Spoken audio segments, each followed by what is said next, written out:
साल 2014 में बीजेपी जब से केंद्र में आई तभी से वो जीत के रथ पर सवार है और लगातार उसकी केंद्र में और राज्यों में सरकारें बन रही हैं। बीजेपी ने तो अब राज्यसभा में 100 का आंकड़ा भी छू लिया है, यानी कि इस वक्त बीजेपी अपने उरूज पर है। लेकिन पीएम मोदी इतने से ही नहीं रुकने वाले। प्रधानमंत्री नरेंद्र मोदी ने अपनी पार्टी को नए टारगेट दिए हैं। ये टारगेट क्या है वो हम आपको बताते हैं और ये भी बताएंगे कि क्या ये संभव होगा भी या नहीं। प्रधानमंत्री मोदी ने कहा है कि बीजेपी के कार्यकर्ताओं को शांति से बैठने का कोई अधिकार नहीं है। मोदी ने कहा कि देश के 18 राज्यों में बीजेपी की सरकार है।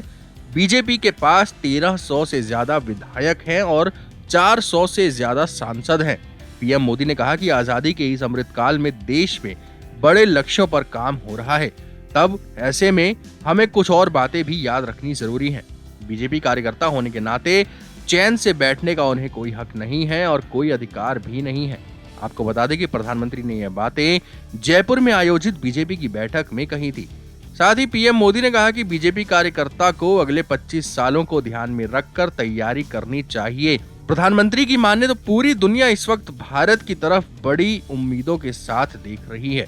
भारत ने अपने लिए अगले 25 सालों का टारगेट तय कर लिया है। राजस्थान में अगले साल विधानसभा चुनाव है और ऐसे में प्रधानमंत्री के निशाने पर कांग्रेस भी रही। प्रधानमंत्री नरेंद्र मोदी ने कांग्रेस पर तंज करते हुए कहा कि उनकी कोई भी जवाबदेही नहीं रही और जनता ने भी उनसे कभी उम्मीद नहीं रखी।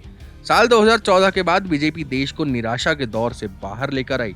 देश की जनता अब परिणाम को अपनी नजरों के सामने देखना चाहती है। देश के 18 राज्यों में बीजेपी की सरकार है। बीजेपी के 1300 से ज्यादा विधायक हैं और 400 से ज्यादा सांसद हैं।